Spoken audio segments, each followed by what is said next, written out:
কবিতাৰ শিৰোনাম বিষ্ণু ৰাভা এতিয়া কিমান ৰাতি। কবি বীৰেন্দ্ৰ কুমাৰ ভট্টাচাৰ্য। বিষ্ণু ৰাভা এতিয়া কিমান ৰাতি, তুমি সাৰে আছা, সাৰে আছো আমি, আৰু সাৰে আছে প্ৰীতি। বিহুৰ তলিত চিফুং বাঁহীৰ কৰুণ সুৰ, বড়োৰ গাভৰুৰ নাচনৰ তাল ভাগে জনতাৰে চকু চকুৰ পানীৰে পুৰ। মাজনিশা কোনে ৰাছ আলিয়েদি আক্ষেপ কৰি যায়, বিষ্ণু ৰাভা নাই। নিজান চেলত তুমি সাৰে আছা, সাৰে আছে কোৰ ইটাৰ দেৱাল। বন্দী তোমাৰ কণ্ঠৰ সুৰ নাচনৰ লয়লা।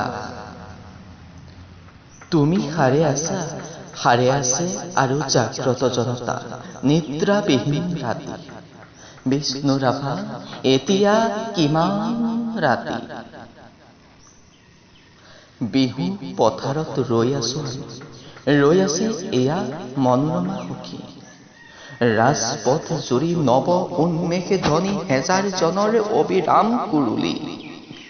সকলোৰে মুখ প্ৰশ্ন মুখৰ, আজি ই বিহুৰ ৰাতি কাৰাগাৰৰ দ্বাৰ কেতিয়া মুকলি হব। বন্দী সৃষ্টি কেতিয়ানো প্ৰাণ পাব। প্ৰাণহীন আজি গীত মাত সুৰ, প্ৰাণহীন বিহুতলী। বন্দী শিল্পীৰ বেদনাত জাগে ৰঙা জীৱনৰ উন্মাদনা, সঁচা আবেগৰ ৰোল।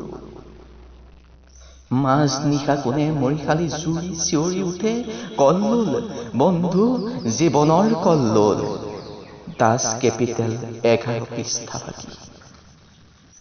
মাজনিশা কোন তিনয়নে পঢ়ে, পোহৰ পোহৰ উদয়া চলত ৰবি। নৱ জীৱনৰ প্ৰথম দ্বাৰত ইতিহাস ৰল সাক্ষী।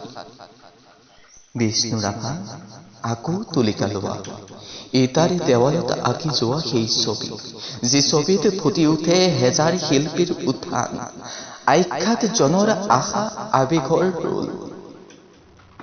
ইটাৰে দেৱালত জিলিকি উঠিছে দাস কেপিটেলৰ সপোন। শেষ নিশা কোনে ৰাজপথেদি ৰিঙিয়াই কৈ যায়, আখ্যাত জনৰ বোল লাগি হল হেঙুল হাইতাল ৰঙা। তুমি সাৰে আছা আৰু সাৰে আছে তোমাৰ তুলিকা জীৱনৰ চিৰসখী। তুমি যত আছা সৰু কাৰাগাৰ, থিয় একেখনি ইটাৰ দেৱাল। আমি যত আছো বৰ পোতাশাল, শত নাক পাশিয়া বন্ধা। তোমাৰে আমাৰে বিহু সন্মিলন হবলৈ বেলি নাই। হিয়া হালধিৰে দে মন ধুই আমি গোট খাম নৱ জীৱনৰ পুৱা। বিষ্ণু ৰাভা সৌৱা ঘূৰণীয়া বেলি, ৰঙা মুখে ফুটে সঁচা আবেগত মুক্তিৰ কপনি। শেষ নিশা সেয়ে আখ্যাত জনৰ সমদল সমাগত, সমস্বৰে ফুটে পোহৰ পোহৰ জীৱনৰ জয়ধ্বনি।